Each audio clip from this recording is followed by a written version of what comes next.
সূরাতুল বাকারা এটি কোরআনুল কারীমের বিশেষ ফজিলতপূর্ণ একটি সূরা।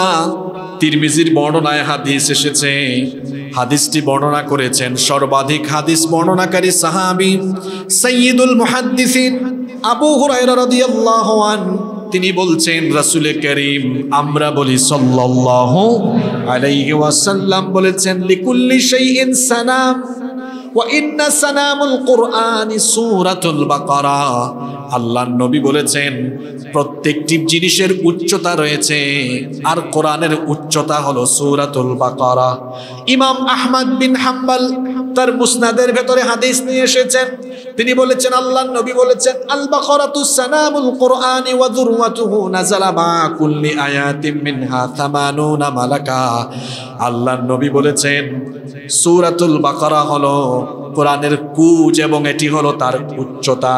শুধু তাই নয়, সূরা বাকারা হলো এমন ফজিলতের সূরা, এই সূরার প্রত্যেকটা আয়াত যখন নাজিল হয়েছে, প্রত্যেকটা আয়াতের সাথে আল্লাহর 80 জন ফেরেশতা ঊর্ধ্ব গগন থেকে জমিনে নাজিল হয়েছে। প্রত্যেকটা আয়াতের সাথে 80 জন ফেরেশতা নাজিল হয়েছে। সুবহানাল্লাহ, কি দামি সূরা! এই সূরার ফজিলতের ব্যাপারে আরো হাদিস বর্ণিত হয়েছে। মুসনাদে আহমদ, মুসলিম, তিরমিজি এবং নাসাঈ বিখ্যাত হাদিসের এই 4টি গ্রন্থে এই হাদিস বর্ণিত হয়েছে।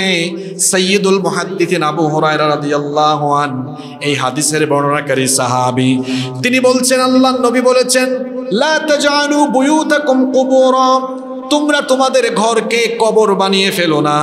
ফা ইন্নাল বাইতাল্লাযী তুকরাউ ফীহি সূরাতুল বাকারা লা ইয়াদখুলুহুশ শাইতান।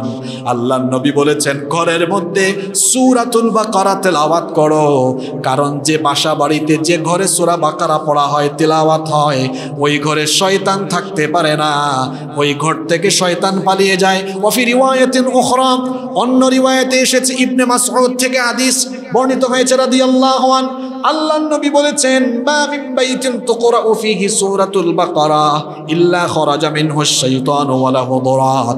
আল্লাহর নবী বলেছেন যখন কোনো বাড়িতে সূরা বাকারা তেলাওয়াত হয়, ওই বাড়ি থেকে সূরা বাকারার তেলাওয়াত শুনে শয়তান তার গুজ্জদার দিয়ে বায়ু নিঃসরণ করতে করতে বাড়ি থেকে পালিয়ে যায়। অনেকের বাসা বাড়িতে তাবিজ দেখা যায়, দরজায় তাবিজ লটকিয়ে রেখেছে, ড্রয়িং রুমে তাবিজ, ডাইনিং রুমে তাবিজ, বেডরুমে তাবিজ। কেন? শয়তান বা জিনভূত যেন ঘরে না থাকতে পারে। আর নবীজি প্রেসক্রিপশন দিলেন, ঘরের ভিতরে সূরা বাকারা তেলাওয়াত করো। সূরা বাকারার তেলাওয়াত শুনে শয়তান, জিনভূত গুজ্জদার দিয়ে বায়ু নিঃসরণ করতে করতে পালিয়ে যায়। সুবহানাল্লাহ। ঘরের মধ্যে কোন সূরা পড়বেন? সূরাতুল বাকারা, খুব ফজিলতের সূরা এটি।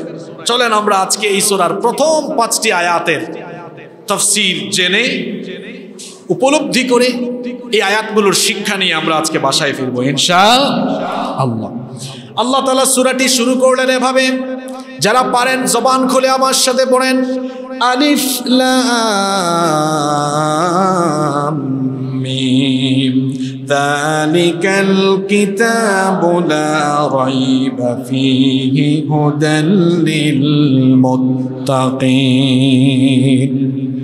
আলিফ লাম মিম, আলিফ লাম মিম কয়টা অক্ষর? কোরআন এমন এক বরকতের কিতাব, এই যে 3টা অক্ষর যে তেলাওয়াত করবে প্রতি অক্ষরে 10, 3 × 30 নেকি আল্লাহ তার আমলনামায় দান করে দিবেন। সুবহানাল্লাহ। আলিফ লাম মিম, এটার অর্থ কি আমরা কেউ জানি? কেউ জানি না। এগুলোকে বলা হয় হরুফে মুকাত্তাআত, বিচ্ছিন্ন অক্ষর সমূহ। কোরআনে কারীমে মোট সূরার সংখ্যা হলো 114টা। এর মধ্যে 29টি সূরা শুরু হয়েছে এরকমের বিচ্ছিন্ন কিছু অক্ষর দিয়ে, যেগুলোকে বলা হয় হরুফে মুকাত্তাআত। যেমন সূরা ইয়াসিন শুরু হয়েছে হরুফে মুকাত্তাআত দিয়ে, ইয়াসিন। আবার সূরা মারইয়াম শুরু হয়েছে কাফ হা ইয়া আইন সাদ। তো এই যে হরুফে মুকাত্তাআত, এগুলো 29টা সূরার শুরুতে এসেছে। কয়টা সূরার শুরুতে এসেছে? কোন কোন সূরায় একটা অক্ষর, যেমন কোরআনের 50 নম্বর সূরা, সূরা কফ। হাফেজ সাহেবরা জানেন একটা অক্ষর দিয়ে শুরু হয়েছে না, কফ ওয়াল কোরআনিল মাজিদ। সূরা কলম শুরু হয়েছে কিভাবে? একটা অক্ষর দিয়ে, নুন দিয়ে, নুন ওয়াল কলামি ওয়া মা ইয়াসতুরুন। কোথাও কোথাও আবার 2 অক্ষর, যেমন তহা, হামিম আছে না? আছে। কোথাও কোথাও আবার 3 অক্ষর, যেমন আলিফ লাম মিম, তসিন মিম। এরপরে কোথাও কোথাও আবার 4 অক্ষর, যেমন আলিফ লাম মিম সদ আছে না? কোথাও কোথাও 5 অক্ষর, কাফ হা ইয়া আইন সদ। কয় অক্ষর? 5 অক্ষর। তাহলে 1 অক্ষর থেকে 5 অক্ষর পর্যন্ত আছে। 114টা সূরা কোরআনে আছে, তার মধ্যে 29টা সূরা শুরু হয়েছে এরকম বিচ্ছিন্ন অক্ষর দিয়ে, যেগুলোকে বলা হয় হরুফে মুকাত্তাআত। প্রায় সকল মুফাসসিরগণ এই সূরাগুলোর যেগুলো হরফে মুকাত্তাআত দিয়ে শুরু হয়েছে, এগুলোর ব্যাখ্যায় তারা লিখেছেন আল্লাহু আ'লামু বিমুরাদিহি বিযালিক। এগুলো দ্বারা কি উদ্দেশ্য, এগুলোর ব্যাখ্যা কি, আমরা কেউ জানি না, শুধু জানেন কে? শুধু জানেন। এজন্য রব্বুল আলামিন কোরআনুল কারীমের 3 নম্বর সূরা, সূরাতুল বাকারা, সূরাতু আলে ইমরানের 7 নম্বর আয়াতে বলছেন, হুয়াল্লাযী আনজালা আলাইকাল কিতাবা মিনহু আয়াতুম মুহকামাতুন হুন্না উম্মুল কিতাবি ওয়া উখরু মুতাশাবিহাত। তিনি হচ্ছেন সেই সুবহান সত্তা যিনি আপনার উপরে এই কিতাব নাজিল করেছেন। এই কিতাবের কিছু আয়াত হচ্ছে মুহকাম, মানে যেগুলোর হুকুম স্পষ্ট, অর্থ বোঝা যায়, যেগুলোর ব্যাখ্যা বোঝা যায়। যেমন আল্লাহ কোরআনে বলেছেন আকিমুস সালাহ, নামাজ আদায় করো। এটার অর্থ বোঝা যায় কি যায় না? এটা মুহকাম, হুকুম স্পষ্ট। আল্লাহ বলেছেন যাকাত দাও, এই আয়াতটাও মুহকাম, কারণ হুকুম স্পষ্ট। কোরআনে কারীমের বেশিরভাগ অধিকাংশ আয়াত হলো মুহকাম। আল্লাহ তাআলা এই আয়াতে বলছেন হুন্না উম্মুল কিতাব, এগুলো হলো কিতাবের বেসিক অংশ, মূল অংশ। ওয়া উখারু মুতাশাবিহাত, আর কোরআনের বাকি অংশ, কিছু অংশ হলো মুতাশাবিহ, যেগুলোর অর্থ বোঝা যায় না। যেমন আলিফ লাম মিম, ইয়াসিন, তাসিন মিম, এগুলোর অর্থ বোঝা যায় না।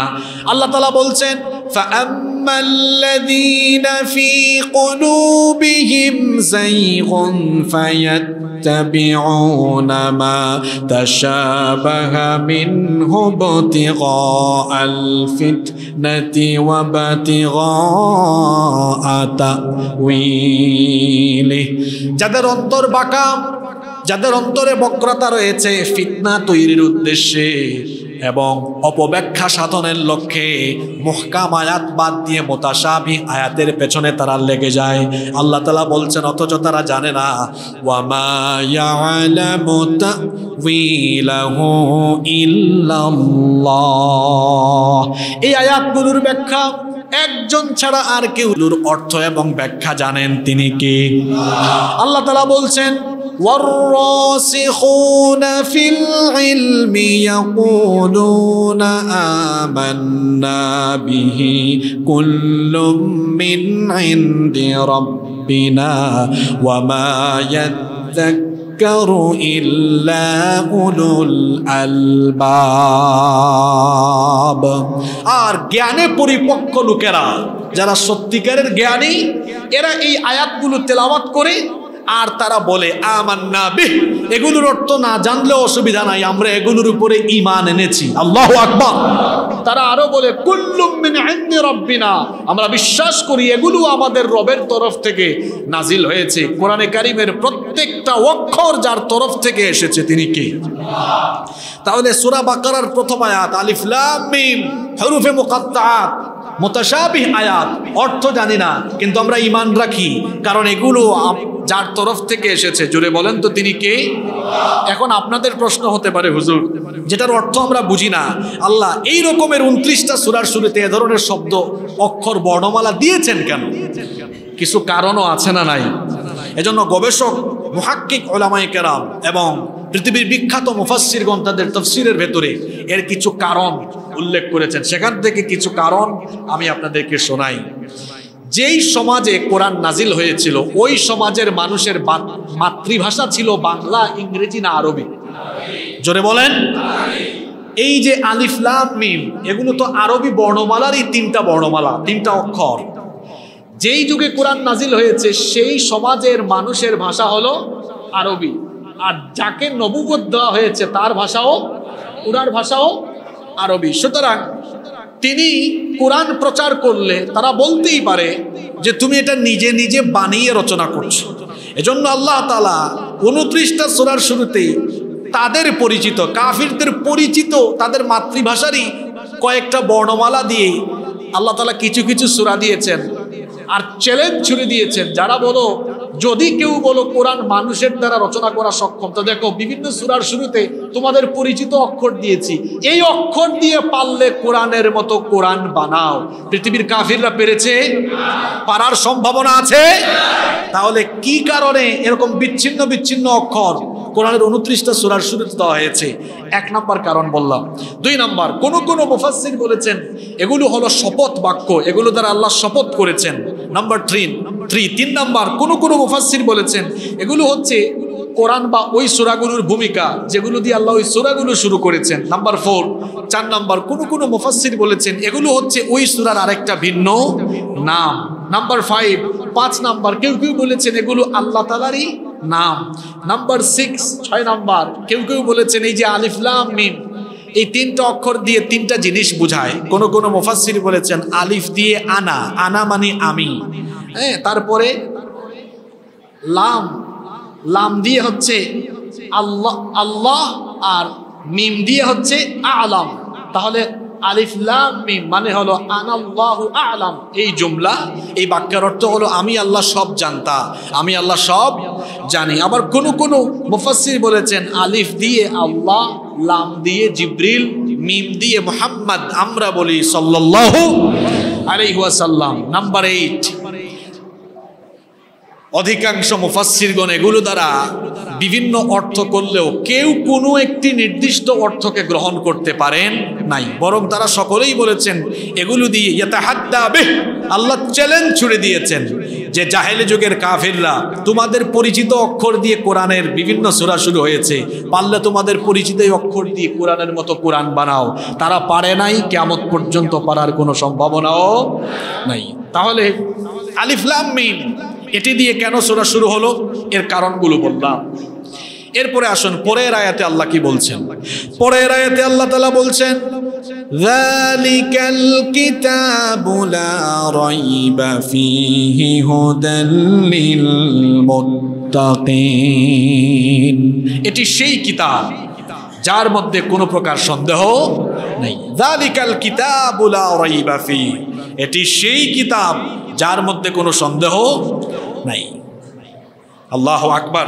পৃথিবীতে কোরআন ছাড়া যে কোনো বই আপনারা হাতে নিলে দেখবেন বইয়ের লেখক বা প্রকাশক তারা বইয়ের শুরুতেই লিখে দেন যদি কোনো প্রিন্টিং মিস্টেক অথবা স্পেলিং মিস্টেক বা যে কোনো ধরনের তথ্যগত বিভ্রাট যদি পাওয়া যায় আমাদেরকে দয়া করে জানাবেন। পরবর্তী সংস্করণে, পরবর্তী প্রকাশে আমরা এগুলো সংশোধন করে দিব।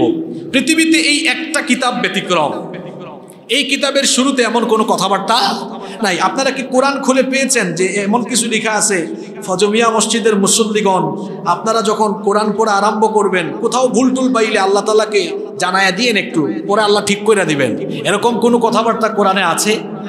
জোরে বলেন আছে? বরং আল্লাহ তাআলা সকল প্রকার অক্ষমতা দুর্বলতা থেকে তিনি যে মুক্ত এর প্রমাণ পাওয়া যায় কোরআন খুললেই। তিনি শুরুতেই তার পরিচয় দিয়েছেন, আমি এমন এক সত্তা, তোমাদেরকে এমন কিতাব দিয়েছি এই কিতাবের ভেতরে বিন্দুমাত্র কোনো সন্দেহ করারও অবকাশ নাই। সুবহানাল্লাহ। এমন এক কিতাব আল্লাহ আমাদেরকে দিয়েছেন, আলহামদুলিল্লাহ। পড়িয়া আরবি গ্রামার যাদের জানা আছে, যালিকা শব্দটি দূরবর্তী বিষয়কে ইঙ্গিত করার জন্য ব্যবহার করা হয়। যালিকা মানে ওইটা, যেটাকে ইংরেজিতে আমরা দ্যাট বলি, এটা গ্রামাটিক্যাল রুলস। যালিকা শব্দটা দূরবর্তী কোনো জিনিসকে ইঙ্গিত করার জন্য ব্যবহার হয়। প্রশ্ন হতে পারে এখানে যালিকাল কিতাব ওই কিতাব বলে কোন কিতাব বোঝানো হয়েছে? কোন মুফাসসির বলেছেন যালিকাল কিতাব বলে পূর্ববর্তী তাওরাত এবং ইনজিলকে বোঝানো হয়েছে। কারণ এই সূরা নাজিল হয়েছে মদিনায় যাওয়ার পরে। মদিনায় অনেক ইহুদি ছিল, অনেক খ্রিস্টানদের কাছে তখন দাওয়াত ছড়িয়ে যাচ্ছে। আল্লাহ তাআলা যালিকাল কিতাব এই সূরার শুরুতে এজন্য দিয়েছেন ইহুদি খ্রিস্টানরা যেন মনে না করে যে কোরআন এটা নতুন করে কোনো কিতাব এসেছে, বরং যালিকাল কিতাব বলে আল্লাহ বোঝাতে চাইছেন যে এই রকমের একটা সর্বশেষ আসমানি গ্রন্থ যে দেওয়া হবে এটা তোমাদের ওই কিতাব, তোমাদের পূর্ববর্তী আসমানি কিতাব তাওরাত এবং ইনজিলের ভেতরে এই ভবিষ্যৎবাণী আগে থেকেই করা হয়েছে। সুবহানাল্লাহ। এজন্য কোন মুফাসসির বলেছেন যে যালিকা দিয়ে এই কারণে আয়াত শুরু করা হয়েছে, যালিকা দিয়ে ওই পূর্ববর্তী দূরবর্তী সময়ে যে কিতাব নাজিল হয়েছে সেগুলোকে ইঙ্গিত করা হয়েছে। এরপরে কোন মুফাসসিরের ব্যাখ্যায় বলেছেন যে আলিফ লাম মিম দেওয়ার পরে যালিকাল কিতাব লা রাইবা ফি, এটা আলিফ লাম মিমের পরেই আল্লাহ কেন দিয়েছেন? আল্লাহ তো চাইলে এই আয়াতটা আরো 4-5 আয়াত পরে দিতে পারতেন না, কিন্তু বিন্যাসটা এমন হলো কেন? সুবহানাল্লাহ, বিন্যাসটা এমন হয়েছে কেন? আলিফ লাম মিম প্রথম আয়াতের পরেই কেন এই আয়াত? সংশ্লিষ্টতা আছে, সম্পর্ক আছে। যেই যুগে কোরআন নাজিল হচ্ছে সেই যুগে কাফেররা যেন এরকম কথা না বলে যে মুহাম্মদ, আমরা বলি সাল্লাল্লাহু আলাইহি ওয়াসাল্লাম, আমাদের এলাকায় জন্ম হয়েছে, আমাদের চোখের সামনে বড় হয়েছে, হঠাৎ করে সে এমন কি বলছে, এগুলো কি নিজে নিজে বানিয়ে বলে নাকি? আল্লাহ এই কথা বলা বন্ধ করে দিলেন, আলিফ লাম মিম দিলেন, এগুলো তোমাদের মাতৃভাষারই অক্ষর, পারলে এগুলো দিয়ে অক্ষর বানাও, এগুলো দিয়ে শব্দ বানাও, কোরআন বানাও। এরা পারে নাই। যখন তারা পারে নাই, নবীজি তখন পরবর্তী আয়াতে বলছেন আর সন্দেহ করো না, সংশয় করো না, এটা মানব রচিত কিতাব নয়, এটা এমন কিতাব যেখানে সন্দেহ করার কোনো জিনিসই নাই। সুবহানাল্লাহ। যালিকাল কিতাবু লা রাইবা ফি, এটা সেই কিতাব যার ভেতরে কোনো প্রকার সন্দেহ করার মতো কিছুই নাই। এরপরে রব্বুল আলামিন বলছেন এটা তো এমন কিতাব যেই কিতাবের ভেতরে সন্দেহের কিছু নাই, যার মাধ্যমে আমরা কোরআন পেলাম।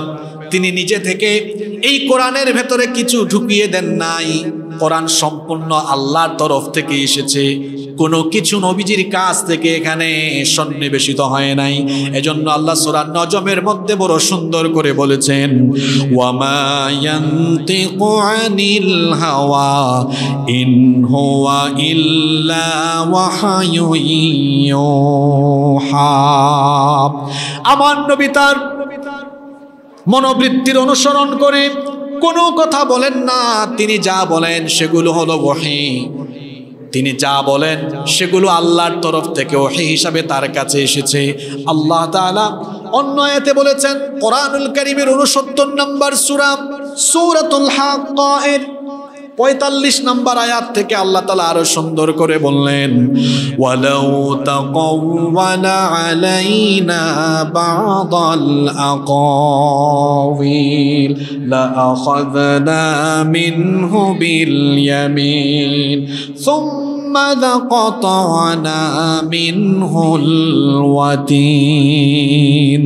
আল্লাহ তাআলা বলছেন আমার না বলা কোনো বিষয় যদি নবীজি আমার নামে কোরআনে কারিমে ঢুকিয়ে দিতেন তাহলে আমি আমার নবীকে ছাড় দিতাম না, আমি সঙ্গে সঙ্গে আমার নবীর ডান হাতকে চেপে ধরে নবীর এই ঘাটটাকে আমি আল্লাহ নিজেই কেটে ফেলে দিতাম। আল্লাহু আকবার! কত অথেন্টিক কথাবার্তা আল্লাহ বলেছেন। এই কিতাবের একটা অক্ষরও আমার নবী নিজে বানায়া ঢুকায় দেন নাই।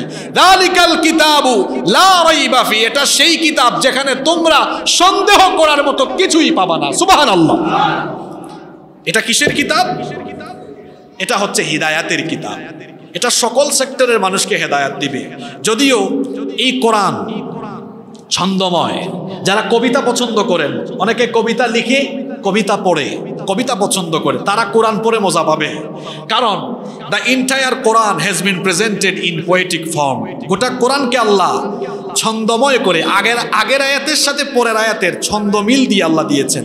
আপনি অবাক হবেন কোরআনের প্রথম পৃষ্ঠা থেকে শেষ পৃষ্ঠা পড়েন, আপনারা হয়তো এই বিষয়টা কোনোদিন মাথা খাটায় দেখেন নাই। আগের আয়াতের সাথে পরের আয়াতের ছন্দগত মিল আছে। সুবহানাল্লাহ কইতে ইচ্ছা করে না আপনাদের? বলেন কুল আউযু বিরাব্বিল ফালাক মিন শাররি, আগের আয়াতেও কাফ, পরের আয়াতেও কুল আউযু বিরাব্বিন নাস, পরের আয়াত মালিকিন ইলাহিন। সূরা ইখলাস পড়েন কুল হুয়াল্লাহু আল্লাহুস, কি মিল আছে? হ্যাঁ, পড়েন সূরা কাফিরুন কুল ইয়া আইয়ুহাল লা আবুদু মা, মিল আছে তো? সূরা রহমান পড়েন আর রহমান আল্লামাল কুরআন খালাকাল, সূরা ইনফিতার পড়েন ইদাস সামাউন ফাতারাত ওয়া ইদাল কাওয়াকিবুন তাফারাত। কোন সূরা পড়বেন, কোন সূরা পড়বেন, কোন পৃষ্ঠা পড়বেন, কোন আয়াত পড়বেন, যেখানেই যাবেন আগের সাথে পরের আয়াতের ছন্দ মিল পাবেন। সুবহানাল্লাহ। ৬,০০০-এর উপরে আয়াত, চিন্তা করেছেন আপনি? আগের আয়াতের সাথে পরের আয়াতের ছন্দগত মিল। কবি সাহিত্যিকরা মজা পাবে, ইতিহাসবিদরা কোরআন পড়লে মজা পাবে, কারণ কোরআনে ঐতিহাসিক ঘটনা আছে। ২,০০০, ৩,০০০, ৪,০০০, ৫,০০০, ৬,০০০ বছর আগের কাহিনী কি নাই তো? ফেরাউন কি এই কয়েকশো বছর আগের লোক নাকি? তারপরে নমরুদের কাহিনী, আদম সৃষ্টির কাহিনী, মহাবিশ্ব সৃষ্টির কাহিনী, এমনকি ভবিষ্যতের কাহিনী। বলবেন হুজুর ভবিষ্যতের কাহিনী, কিয়ামত এটা অতীত না ভবিষ্যৎ? তো এটাও আছে না নাই?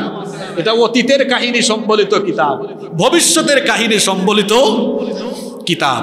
তারপরে যারা বিজ্ঞান মনস্ক তারাও কোরআন পড়ে মজা পাবে, কারণ কোরআনের ৮ ভাগের ১ ভাগ শুধু বিজ্ঞান নিয়ে আলোচনা। সুবহানাল্লাহ পড়বেন না? তাই বলে কোরআনকে আমরা বিজ্ঞানের কিতাব বলতে পারবো না। এখানে ছন্দমিল আছে বলে এটাকে আমরা কবিতার কিতাব বলতে পারবো না। এখানে ঐতিহাসিক তথ্য আছে বলে এটাকে আমরা ইতিহাসের কিতাব বলতে পারবো না। তাহলে কোরআনকে আমরা কি বলবো? আল্লাহ বলে দিয়েছেন এটা হলো হিদায়াতের কিতাব। এটা কিসের কিতাব? কবি সাহিত্যিক কোরআনের কাছে আসলে হেদায়াত পাবে, চিকিৎসক হিদায়াত পাবে কোরআনের কাছে আসলে, বিজ্ঞানীও হিদায়াত পাবে। অর্থাৎ কোরআনের কাছে যারাই হেদায়াতের মন মানসিকতা নিয়ে আসবে তাদেরকেই হেদায়াত দেওয়া হবে। তবে হেদায়াতের মালিক কে? কোন নবী রাসূলও হেদায়াতের মালিক? যদি নবী রাসূল হেদায়াতের মালিক হইতেন তো কোন নবী তার বউকেও হেদায়াত করতে পারেন নাই। উদাহরণ কি? নূহ আলাইহিস সালামের স্ত্রী বউকে হেদায়াত দিতে পেরেছেন? কোন নবী তার বাপকে হেদায়াত দিতে পারেন নাই। উদাহরণ কি? ইব্রাহিম আলাইহিস সালামের বাবা। কোন নবী তার চাচাকে হেদায়েত দিতে পারেন নাই, যেমন আমাদের নবী মুহাম্মদুর রাসূলুল্লাহ সাল্লাল্লাহু। আবু লাহাব আবু জাহালকে হেদায়েত দিতে পেরেছেন? হেদায়েত কোনো মানুষ দিতে পারে না, কোনো পয়গম্বর দিতে পারে না, কোনো ফেরেশতা দিতে পারে না। হেদায়েতের মালিক কে? এখন আমরা কোরআনের হেদায়েত চাই কি চাই না? সবাই হেদায়েত চান তো? তাহলে কোরআনের হেদায়েত পেতে হলে আপনাদেরকে একটি গুণে গুণান্বিত হতে হবে। এই কথা আল্লাহ আয়াতে বলছেন। কোরআনের হিদায়াত যদি পেতে চাই তাহলে আমাদেরকে কি করতে হবে? এবার আল্লাহ এই আয়াতের পরের অংশে সেই কথা বলছেন, হুদাল লিল মুত্তাকিন। এটা মুত্তাকিদের জন্য হেদায়াত, অর্থাৎ মুত্তাকি যারা কোরআনের হেদায়াত পেয়ে যাবে তারা। সুবহানাল্লাহ। তাহলে কোরআনের হেদায়াত পেতে হলে কি হতে হবে? মুত্তাকি হতে হবে। মুত্তাকি কারা? মুত্তাকি তারা তাকওয়াবান যারা। এই তাকওয়া শব্দটি শুনতে আপনাদের কান টায়ার্ড হয়ে গিয়েছে। তাকওয়া শব্দের ব্যাখ্যা যদি আমি এক বাক্যে বলি, তাকওয়া মানে হচ্ছে গোপনে প্রকাশ্যে আল্লাহকে ভয় করে আল্লাহর সব হুকুম আনুগত্যের সাথে মেনে চলা, আল্লাহর সকল নিষেধগুলোকে বর্জন করা। এটার নাম হলো তাকওয়া। তাকওয়া মানে হচ্ছে আল্লাহকে ভয় করা। আমরা আল্লাহকে ভয় করি তো? আমরা আল্লাহকে ভয় করি কি করি না কর্মকাণ্ডে বোঝা যাবে। আমি মুখে বললাম আল্লাহকে ভয় করি, কিন্তু বেচারা টাটকা সুদখোর, সে কি আসলেই আল্লাহকে ভয় করে?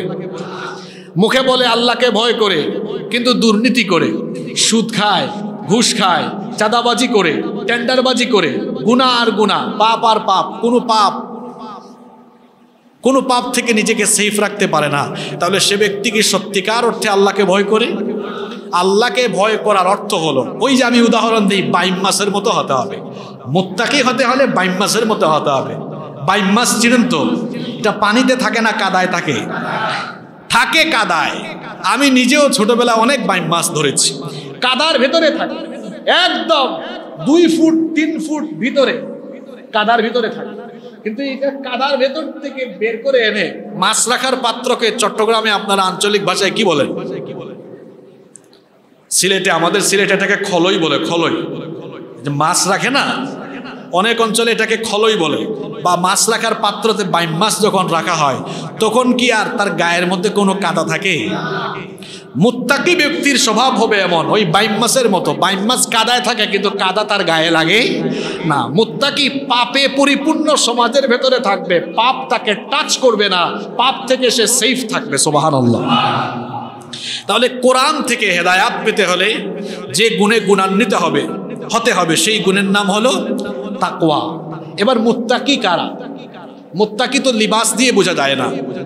তাকওয়া থাকার জায়গা হলো, নবীজি বলেছেন আত-তাকওয়া হাহুনা, তাকওয়া থাকার জায়গা হলো এই অন্তর। আর মুত্তাকিদের গুণাবলী আল্লাহ কোরআনের বিভিন্ন জায়গায় বড় সুন্দর করে আল্লাহ তাআলা তুলে দিয়েছেন। তবে আজকে যে 5টি আয়াত আমরা আলোচনা করছি, এই আয়াতগুলোতে আল্লাহ তাআলা মুত্তাকিদের 5টি পরিচয়, 5টি বৈশিষ্ট্য তুলে দিয়েছেন। কয়টা পরিচয়? এই 5টি গুণে গুণান্বিত হতে পারলে আল্লাহ তাআলা আমাদেরকে জান্নাত দান করে দিবেন। এই 5টি গুণ অর্জনের দরকার আছে না নাই? এবার আল্লাহ তাআলা মুত্তাকিদের পরিচয়, মুত্তাকিদের বৈশিষ্ট্য, মুত্তাকিদের গুণাবলী পরের আয়াত থেকে বলছেন। যারা পারেন আমার সঙ্গে পড়েন, আল্লাযীনা ইউমিনুনা বিল গায়বি ওয়া ইউকিমুনাস সালাতা ওয়া মিম্মা রাযাকনাহুম ইউনফিকুন।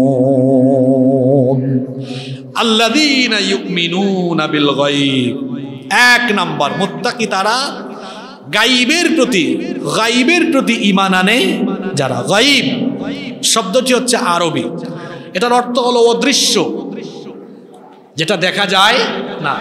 গায়ব হচ্ছে এমন কিছু বস্তু বা এমন কিছু বিষয় যা চোখে দেখা যায় না, কানে শোনা যায় না, নাক দিয়ে ঘ্রাণ নেওয়া যায় না, জিহ্বা দিয়ে স্বাদ নেওয়া যায় না, হাত দিয়ে স্পর্শ করা যায় না, পঞ্চ ইন্দ্রিয় দিয়ে যা অনুভব করা যায় না। তাহলে মুত্তাকিদের প্রথম গুণ হবে, প্রথম পরিচয়, এরা গায়বের প্রতি ঈমান আনবে। এখন কিছু বিষয় আছে চোখে আমরা দেখি না, কানেও শুনি না, কিছু বিষয় আমরা হাত দিয়ে ধরতে পারি না, কিছু বিষয় আছে জিহ্বা দিয়ে স্বাদও নিতে পারি না, নাক দিয়ে ঘ্রাণও পাই না। দুনিয়াতে থাকতে জান্নাতের ঘ্রাণ নাক দিয়ে পেয়েছেন? কথা বলেন। জান্নাতের নিয়ামত বা জান্নাতের ঝরনার কলকল ধ্বনি কান দিয়ে শুনেছেন? আপনি নিজের চোখে জান্নাত জাহান্নাম দেখেছেন? নিজের চোখে আল্লাহকে দেখেছেন? এগুলো হলো গায়ব। এবং এগুলো কি? এগুলো হলো গায়ব। গায়বের এই সকল বিষয় বা তথ্যসমূহ আমরা নবী রাসূলদের মাধ্যমে জেনেছি, বিশ্বাস করেছি। তবে আমরা অযৌক্তিকভাবে বিশ্বাস করি নাই। আমাদের বিশ্বাসের পেছনে যুক্তি আছে। অনেক নাস্তিক আছে যারা বলে যে আমরা অনেক বুকাশোকা টাইপসের মানুষ, আমরা অত বুকা নই রে, অদৃশ্য বিষয়ের প্রতি আমরা এমনি এমনি ঈমান আনি নাই। যেমন আমাদের রব, তার অস্তিত্ব আমরা চোখে দেখি নাই কিন্তু আমরা বিশ্বাস করি। আর আমরা এমনি এমনি বিশ্বাস করি না, কারণ আছে। এই যে ক্যামেরা, এটা কি অটোমেটিক চলছে না কেউ অন করে দিয়েছে? জোরে বলেন না কেন? তাহলে কেউ এই ক্যামেরার পেছনে আছে যে ক্যামেরা চালায়। রাস্তায় যে গাড়ি আছে এগুলো কি অটোমেটিক চলে না কেউ একজন চালায়? আকাশে যে বিমান উড়ে এটা কি অটোমেটিক উড়ে না কোনো পাইলট চালায়? এতগুলো ফ্যান মসজিদের ভেতরে চলছে এগুলো কি অটোমেটিক ঘুরে নাকি কেউ একজন সুইচ দিয়েছে? তাহলে সবকিছুর পেছনে যদি কেউ একজন থাকে যিনি পরিচালনা করে, যে সকল নাস্তিকরা স্রষ্টার অস্তিত্বে বিশ্বাস করে না, ওই গণ্ডমূর্খ, ওই গাধা, ওই বেকুবদেরকে বলতে চাই, যদি সবকিছু এমনি এমনি না চলে তো মাথার উপরের আকাশ, পায়ের তলার জমিন, এরপরে নদ নদী, সাগর মহাসাগর, উদ্ভিদকুল, পশুকুল, প্রাণীকুল, গাছপালা, তরুলতা, মহাবিশ্ব, এগুলো কি এমনি এমনি পরিচালনা হয় নাকি কেউ একজন আছে? যিনি আছেন তিনি কি? তিনি হচ্ছেন আল্লাহ। তারপরে ফেরেশতা আমরা দেখি নাই কিন্তু ফেরেশতার প্রতি আমরা ঈমান এনেছি যে ফেরেশতা আছে, ফেরেশতা আল্লাহর হুকুম মানতে বাধ্য, তারা সব সময় আল্লাহর হুকুম মানে। এই যে বৃষ্টির দায়িত্ব আল্লাহ একজন ফেরেশতাকে দিয়েছেন, ফেরেশতার নাম হলো মিকাইল। ওহির দায়িত্ব দিয়েছেন, ফেরেশতার নাম হলো জিব্রিল। সিংহা বাজানোর দায়িত্ব দিয়েছেন, তার নাম ইসরাফিল। মানুষের বা প্রাণীর জান কবজ করা দায়িত্ব দিয়েছেন, ওই ফেরেশতার নাম আজরাইল। কেন বলেন আপনারা? এখানে আমরা বলতে বলতে মালাকুল মউত, আজরাইল নামটি অশুদ্ধ, এটা হচ্ছে মালাকুল মউত, তাহলে আল্লাহর ফেরেশতা আছেন। এখন এটাও অযৌক্তিক নয়। আমি নাস্তিকরা যদি যুক্তিদার করায় তো যুক্তিও দেওয়া যায়, যুক্তিও দেওয়া যায়। একটা ফ্যাক্টরি, বিশাল একটা ফ্যাক্টরি কেউ একা চালায় না, তার অনেক কর্মচারী আছে। তবে ফেরেশতারা আল্লাহ তাআলার কর্মচারী না, ফেরেশতারা হচ্ছে আল্লাহর বাধ্যগত, আল্লাহর অনুগত। আল্লাহ যা বলেন তারা তা মানতে বাধ্য, তারা তা মানতে বাধ্য। ফেরেশতা আছে, আমরা দেখি নাই কিন্তু বিশ্বাস করি। তারপরে পরকাল আছে, পরকালও গায়ব, পরকালটাও গায়ব। কবর, জান্নাত, জাহান্নাম, মরার পরে আবার আমরা জীবিত হব, আমরা দেখি নাই কিন্তু আমরা বিশ্বাস। নাস্তিকরা যদি বলে না দেখে বিশ্বাস করলা কেন, ওই নাস্তিককে বলবো, বেটা তুই তোর মায়ের পেটে আসার আগে কিচ্ছু ছিলে না। এক ফুটা স্পাম থেকে যে আল্লাহ তোকে ধাপে ধাপে, এক ফুটা স্পাম থেকে যে আল্লাহ মায়ের পেটে ভ্রূণের বিকাশ সাধিত করে সুন্দর করে বানিয়ে তারপরে মায়ের পেট থেকে বের করে 2 কেজি 3 কেজির বাচ্চাকে, যেই নাস্তিককে এখন আল্লাহ 70 কেজি 80 কেজি বানিয়ে দিয়েছেন, ওই 80 কেজির নাস্তিক মরে যাওয়ার পরে আবার 80 কেজি ওয়েটের নাস্তিককে বুঝি আল্লাহ আবার জিন্দা করতে পারবেন না? পারবেন কিনা? অবশ্যই পারবেন। তাহলে মুত্তাকিদের প্রথম পরিচয় হলো তারা গায়বের প্রতি ঈমান আনবে। কিসের উপরে ঈমান আনবে? গায়বের প্রতি ঈমান আনবে। 2 নম্বর তাদের পরিচয় হলো ওয়ায়ুকিমুনাস সালাহ, তারা সালাত কায়েম করবে। কি কায়েম করবে? কোরআনুল কারীমে আল্লাহ যত জায়গায় সালাতের কথা বলেছেন, কোথাও নামাজ পড়তে, সালাত পড়তে বলা হয়নি, বরং বলা হয়েছে সালাত কায়েম করো। যে সকল শব্দ আল্লাহ দিয়েছেন সেই শব্দগুলো হলো এরকম: আকিমু, প্রতিষ্ঠা করো, অথবা ইউকিমু, তারা প্রতিষ্ঠা করে, অথবা ইকামি, প্রতিষ্ঠা করা। এ ধরনের শব্দ আল্লাহ তাআলা দিয়েছেন। সালাত আদায় করাকে ইকামুস সালাত বলা হয় না। সালাত আদায় করাকে ইকামুস সালাত বলা হয়। তাহলে সালাত কায়েম করার অর্থ কি? সালাত কায়েম করার অর্থ হলো নামাজ আদায়ের পাশাপাশি নামাজের শিক্ষা, নামাজের বাহিরে বাস্তবায়ন করাটা হলো নামাজ প্রতিষ্ঠা করা। যেমন নামাজের শিক্ষা নিয়ে আমি 2-3 বছর আগে প্রায় 3-4 জুমা টানা আলোচনা করেছিলাম। এটা আমাদের ইউটিউব চ্যানেলেও আছে, হয়তো অনেকের মনেও আছে। নামাজের অনেক শিক্ষা আমরা বলছিলাম।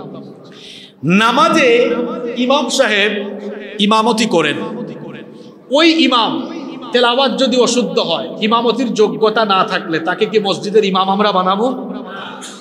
জোরে বলেন, বানাবো? অযোগ্য ইমামের পেছনে যে ব্যক্তি নামাজ আদায় করে ওই ব্যক্তি নামাজ আদায়কারী, আর যোগ্য ইমামের পেছনে যে ব্যক্তি নামাজ আদায় করে ওই ব্যক্তি নামাজ প্রতিষ্ঠাকারী। কথা বুঝতে পেরেছেন?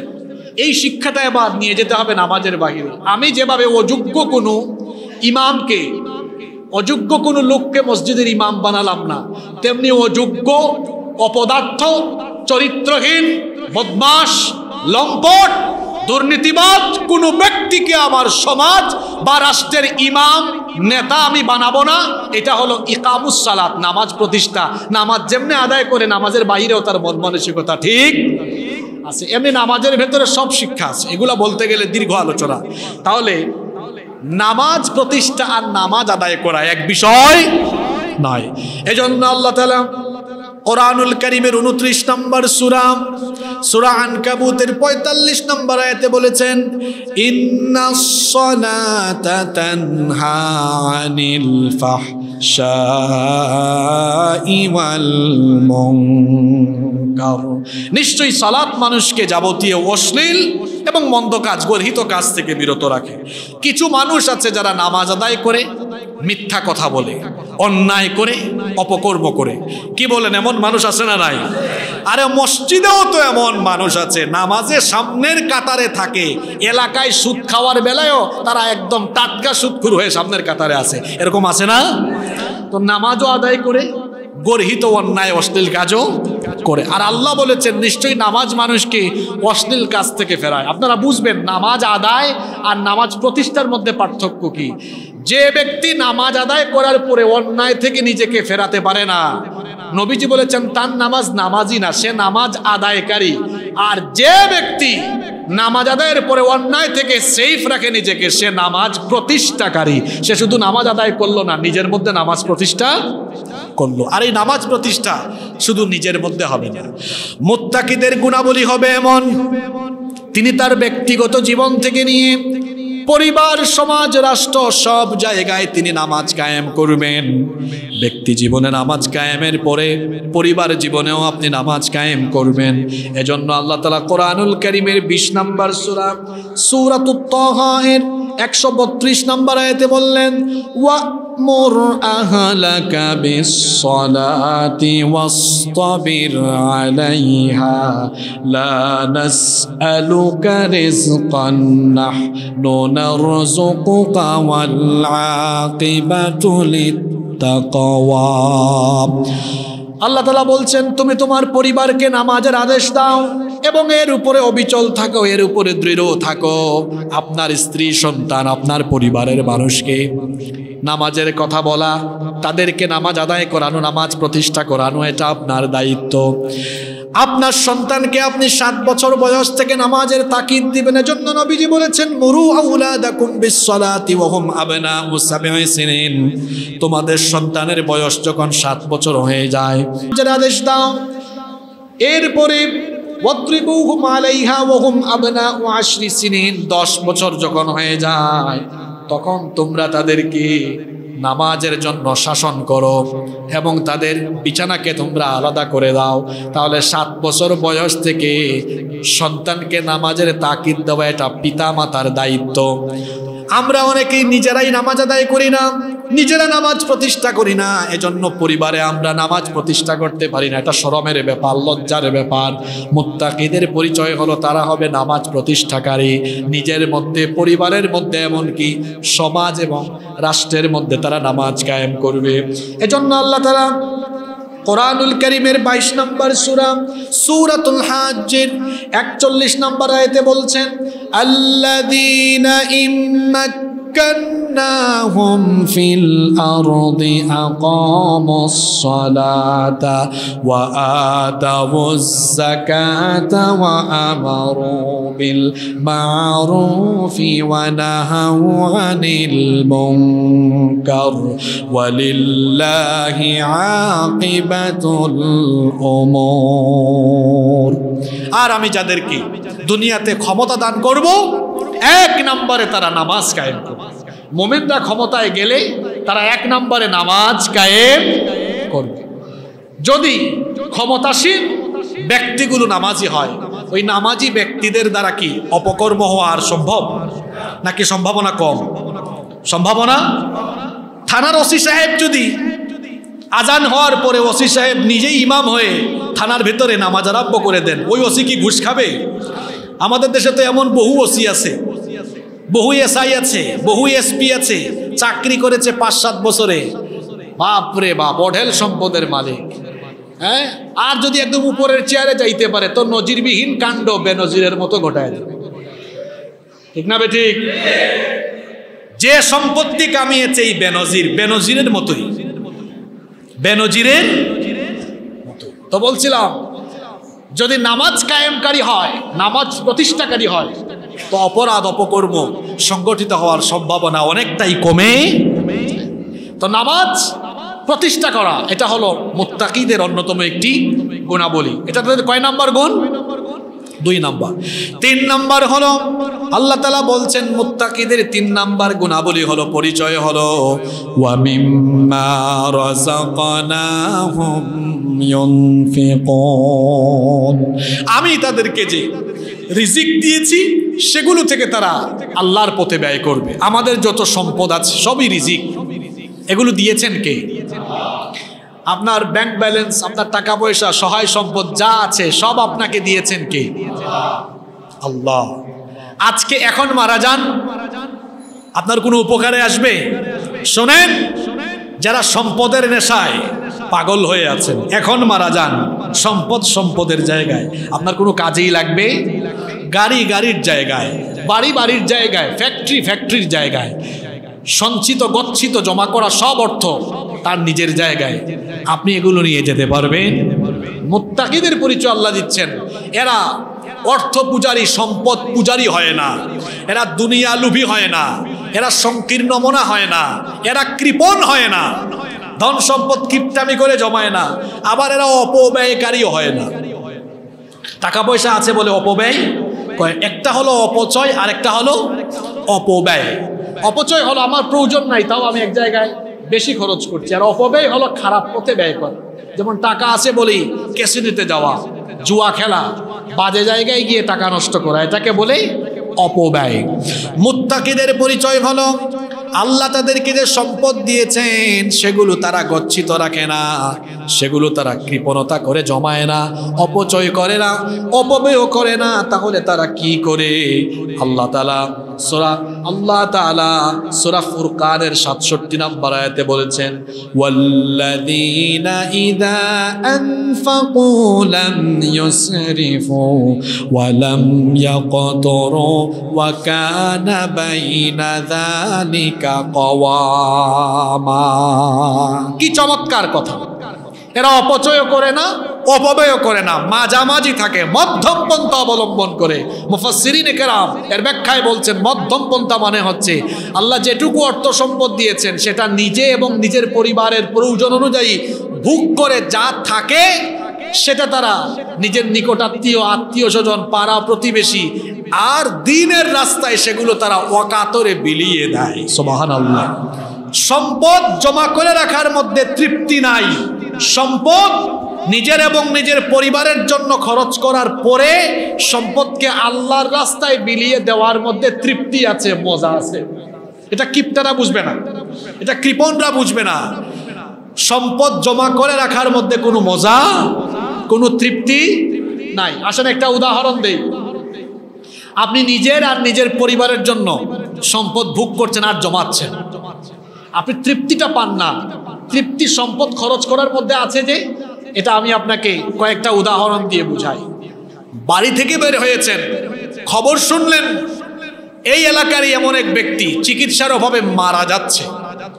আপনার কাছে সম্পদ আছে, আল্লাহ আপনাকে দয়া করে দিয়েছেন, আপনি গিয়েই 5 লক্ষ টাকার একটা চেক দিলেন। এটা দেওয়ার পরে দেখবেন ওই অসুস্থ ব্যক্তি এবং তার পরিবারের প্রত্যেকটা সদস্যের মুখে যে হাসি নিজের চোখে দেখবেন, এই হাসি দুনিয়ার সম্পদ দিয়ে আপনি কিনতে পারবেন না। ঠিক আছে কথা? এজন্য বলেছি সম্পদ জমায় রাখায় তৃপ্তি নাই, সম্পদ খরচ করায় তৃপ্তি আছে। একটা এতিম মেয়ের, আপনার সম্পদ আছে তো এতিম মেয়ের বিয়ে নিজের টাকায় দিয়ে দেখেন কি তৃপ্তিটা আপনি পাবেন। কৃপণতায় তৃপ্তি নাই, সম্পদ খরচ করার মধ্যে তৃপ্তি আছে। অনেক ব্যক্তি আছে, টাকা পয়সা আছে, ছেঁড়া কাপড় পরে, তার স্বভাব ভালো খাবার খায় না, শরীরকে কষ্ট দেয়, এমনকি ভালো কাপড় চোপড়ও পরে না। খরচ করে দেখেন মজা আছে। একটা ভালো কাপড় পরেন, দেখবেন একটা অন্যরকম ফিল আসবে, একটা ভালো লাগা কাজ করবে। ভালো খায়া দেখেন, পেটও শান্তি থাকবে, ভালো লাগবে। এজন্য বলেছি সম্পদ জমায় রাখায় তৃপ্তি নাই, সম্পদ খরচ করায় তৃপ্তি। কার জন্য জমান আপনি? হ্যাঁ, কার জন্য জমান? এখন মারা যান, আপনার কষ্ট করা জমিয়ে রাখা সব রেখে গেলেন, নিজে ভোগ করতে পারলেন না। আপনি যতটুকু আছে নিজে ভোগ করেন, ভোগ করার পরে যা আছে সব অকাতরে আল্লাহর রাস্তায় বিলিয়ে দেন, আল্লাহর পথে বিলিয়ে দেন। আল্লাহর পথে এভাবে সম্পদ খরচ করে যারা মুত্তাকি হলো তারা, আল্লাহ আমাদেরকে এইরকম মুত্তাকি বানিয়ে দাও। এরপরে 4 নাম্বার, সময় সংক্ষিপ্ত, আমরা সংক্ষেপে বলছি। 4 নাম্বার গুণাবলী হলো মুত্তাকিরা আল্লাহ নাজিল করা এই কিতাবের উপর ঈমান আনবে, এমনকি পূর্বে যত কিতাব নাজিল হয়েছে সেগুলোর উপরেও তারা ঈমান আনবে। এজন্য আল্লাহ তাআলা বলেছেন, ওয়াল্লাযীনা ইউমিনুনা বিমা উনজিলা ইলাইকা ওয়া মা উনজিলা মিন ক্বাবলিক ওয়া বিল আখিরাতি হুম ইউকিনুন। আর মুত্তাকি হলো তারা যারা আপনার উপরে যা নাজিল করেছি, আল্লাহ নবীজিকে বলছেন আপনার উপরে যা নাজিল করেছি এগুলোর উপরে তারা ঈমান আনে, এবং আপনার পূর্বে যা নাজিল হয়েছে তাওরাত, জাবুর, ইনজিল, বিশ্বাস করে তারা এগুলো আল্লাহ নাজিল করা কিতাব, যদিও সেই কিতাবের শরীয়ত, হুকুম, আহকাম এগুলো রহিত হয়ে গিয়েছে, কিন্তু বিশ্বাস করি এগুলো কার তরফ থেকে এসেছে? তাহলে মুত্তাকিদের পরিচয় হলো তারা আল্লাহর বিধান, আল্লাহর আইনের এই কিতাবের উপর তারা ঈমান আনবে এবং এই কিতাবকে তারা জীবনে মেনে চলবে। শুধুমাত্র এই কিতাবকে ধর্মীয় কিতাব, ঝাড়ফুকের কিতাব, মোল্লা মৌলবীদের কিতাব মনে করবে না, ঈমান আনবে পরিপূর্ণ ঈমান, কোনো প্রকার সন্দেহ রাখবে না। এখন আপনাদের প্রশ্ন হতে পারে, হুজুর ঈমান আনার পরে কি সন্দেহ থাকতে পারে? একজন মানুষ কোরআনের আইন মেনে নামাজ আদায় করলো, কারণ নামাজের কথা কোরআনে আছে না নাই? কোরআনের আইন মোতাবেক নামাজ আদায় করে, কোরআনের আইন মোতাবেক রমজান মাসে রোজা রাখে, কোরআনের আইন মোতাবেক যাকাত দেয়, কোরআনের আইন মোতাবেক হজ করে, কিন্তু কোরআনের আইন দিয়ে পরিবার চালায় না, কোরআনের আইন দিয়ে রাষ্ট্র চালায় না, কোরআনের আইন নিয়ে অর্থনীতি চালায় না। তাহলে বলেন তো, আল্লাহর আইনের কিতাব পরিপূর্ণ মানলো না অর্ধেক মানলো? কথা বলেন না কেন? পরিপূর্ণ মানলো না, অর্ধেক মানলো। কারণ ব্যবসা প্রতিষ্ঠানে আল্লাহর আইনগুলো মানে না, সুদ খায়, ঘুষ খায়, রাষ্ট্র পরিচালনায় কোরআন মানে না, অর্থ ব্যবস্থায় কোরআন মানে না, বিচার ব্যবস্থায় কোরআন মানে না। তাহলে সেই লোকটা কোরআনের প্রতি এখনো পূর্ণাঙ্গ ঈমান আনতে পারলো? এজন্য আল্লাহ তাদেরকে উদ্দেশ্য করে সূরা বাকারার 85 নম্বর আয়াতে বলছেন, আফাতুমিনুনা বিবাদিল কিতাবি ওয়া তাকফুরুনা বিবাদ। তবে কি তোমরা এই কোরআনের কিছু বিষয়ের উপর ঈমান এনেছ, আর কিছু বিষয়কে তোমরা সন্দেহ করছো, কিছু বিষয়ের উপর ঈমান এখনো আনো নাই? যদি তোমরা এমনটা করো তাহলে বান্দা শোনো, ফামা জাযাউ মান ইয়াফআলু যালিকা মিনকুম ইল্লা খিzyun ফিল হায়াতিদ দুনিয়া। যারা এইভাবে করে কোরআনের অর্ধেক মেনে অর্ধেক মানে না, আল্লাহ বলছেন দুনিয়াতে এরা হবে লাঞ্ছিত, অপমানিত, অপমানের জীবন তারা পাবে। শুধু তাই নয়, ওয়া ইয়াউমাল কিয়ামাতি ইউরাদ্দুনা ইলা আশাদ্দিল আযাব। আর আখিরাতে তাদেরকে কঠিন শাস্তির সম্মুখীন যিনি করবেন তিনি কে? এখন এই ধরনের মানুষ এই মসজিদে বসে আছেন, আপনি নিজের সঙ্গে মিলান। আপনি কোরআনের আইন মোতাবেক নামাজ আদায় করেন, কোরআনের আইন মোতাবেক হজ করেন, কোরআনের আইন মোতাবেক আপনি যাকাত আদায় করেন, কোরআনের আইন মোতাবেক কুরবানি করেন, কোরআনের আইন মোতাবেক আপনি রমজানের রোজা রাখেন, কিন্তু কোরআনের আইন মোতাবেক আপনি অর্থনীতি চালাতে পারেন না। এমন কি আপনি এমন কপাল পুরা কোরআনের আইন মোতাবেক আপনি রাজনীতি করতে পারেন না। কারণ কোরআনে কারিমে বলা আছে, একজন মুমিন কখনো মানুষের তৈরি করা আইন মানবে না, মানুষের তৈরি করা আইন প্রতিষ্ঠায় সে শামিল হবে না, সেরকম কোনো আন্দোলনে শামিল হবে না। বরং একজন মুমিন, একজন ঈমানদার নবীদের কর্মপন্থা অনুসরণ করে এই জমিনে যার আইন কায়েমের জন্য কাজ করবে তিনি কে? নিজের সঙ্গে মিলান তো। শুধু সুবহানাল্লাহ পড়ে পড়ে বাড়ি চলে যাচ্ছেন, এই আয়াতগুলোর আমল করার চেষ্টা করতে হবে। হ্যাঁ, মুত্তাকি হওয়াকে এত সোজা? এই কোরআনের প্রতি পরিপূর্ণ আইন মানতে হবে। কোরআনের আইনের বাহিরে অন্য কোনো আইন দিয়ে আমার জীবন পরিচালিত হতে পারে? মুত্তাকিদের 5 নাম্বার গুণাবলী এখানে আল্লাহ বলছেন। তাদের 5 নাম্বার গুণাবলী হলো ওয়া বিল আখিরাতি হুম ইউকিনুন। আখিরাতের প্রতি তারা ইয়াকিন রাখে, বিশ্বাস রাখে, দৃঢ় বিশ্বাস। আখিরাত আছে না নাই? মারা যাওয়ার পরে জীবিত আমরা হব কি হব না, এই উপলব্ধি যার ভেতরে আছে ও গুনাহ করবে? মরার পরে আল্লাহ আমাকে জীবিত করে আবার আল্লাহ আমার হিসাব চাইবেন, বিচার করবেন, এই উপলব্ধি নিজের ভেতরে ডেভেলপ যদি করা যায়, তাহলে সকল প্রকার গুনাহ থেকে বেঁচে আখিরাতের জবাবদিহিতা নিয়ে জীবন পরিচালনা করা সম্ভব হবে ইনশাআল্লাহ। এই 5টি গুণাবলীর কথা আল্লাহ বললেন। আল্লাযীনা ইউমিনুনা বিল গায়ব, যারা গায়বের প্রতি ঈমান আনে। আল্লাযীনা ইউমিনুনা বিল গায়ব, যারা গায়বের প্রতি ঈমান আনে। 2 নম্বরে আল্লাহ বললেন ওয়া ইউকিমুনাস সালাত, সালাত প্রতিষ্ঠা করে। 3 নম্বর ওয়া মিম্মা রাযাকনাহুম ইউনফিকুন, আল্লাহর দেওয়া রিজিক থেকে ব্যয় করে। 4 নম্বর হলো ওয়াল্লাযীনা ইউমিনুনা বিমা উনজিলা ইলাইকা ওয়া মা উনজিলা মিন ক্বাবলিক, আল্লাহ যা আমাদের নবীর কাছে নাজিল করেছেন এবং পূর্ববর্তী নবীদের কাছে যা নাজিল হয়েছে সেগুলোর উপর পূর্ণাঙ্গ ঈমান আনা। আর 5 নম্বর নাম্বার হলো আখিরাতের প্রতি বিশ্বাস রাখা। এই 5টি গুণে গুণান্বিত হবে যারা, মুত্তাকি হয়ে যাবে তারা। আর মুত্তাকি হবে যারা, সুসংবাদ পাবে তারা। সুসংবাদটা কি এবার শোনেন, পরের আয়াত 5 নাম্বার আয়াতে আল্লাহ সুসংবাদ দিলেন, এই 5টি গুণে যদি তোমরা গুণান্বিত হতে পারো, উলাইকা আলা হুদাম মির রাব্বিহিম ওয়া উলাইকা হুমুল মুফলিহুন। তারা তাদের পালনকর্তা রবের নির্দেশিত সঠিক পন্থায় আছে। তারা কারা? 5টি গুণে গুণান্বিত, ওয়া উলাইকা হুমুল মুফলিহুন, আর সফল কাম হলো তারা। সুবহানাল্লাহ। তাহলে আজকের সূরা বাকারার এই প্রথম 5টি আয়াত থেকে আমরা মুত্তাকিদের কয়টা পরিচয় জেনেছি, কয়টা বৈশিষ্ট্য জেনেছি? 1 নাম্বার কিসের উপর ঈমান আনা? জোরে বলেন। গায়বের উপর ঈমান আনা। 2 নম্বরে কি প্রতিষ্ঠা করা? জুমার নামাজ প্রতিষ্ঠা করে চলে যাবেন, আসরের নামাজে আসবেন তো? আওয়াজ তো ছোট হয়ে গেল। আসবেন তো? মরার আগ পর্যন্ত নামাজ আমরা ছাড়বো। 3 নাম্বার, সম্পদ, ওই যে বললাম জমিয়ে রাখায় তৃপ্তি নাই, খরচ করায় তৃপ্তি আছে। খরচ করব কার পথে? আল্লাহর পথে। জমায়েন না, জমানোতে কোনো মজা নাই। নবী রাসূলরা সাহাবীরা সম্পদ জমাইতেন না, খরচ করতেন। যদি কেউ সম্পদ পান আল্লাহর তরফ থেকে, মনে করবেন আল্লাহ আমাকে সুযোগ দিয়েছেন খরচ করার জন্য, আল্লাহর পথে দান করার জন্য। এটা বাহাদুরি করিয়েন না যে আল্লাহ আমাকে কোটিপতি বানিয়েছেন।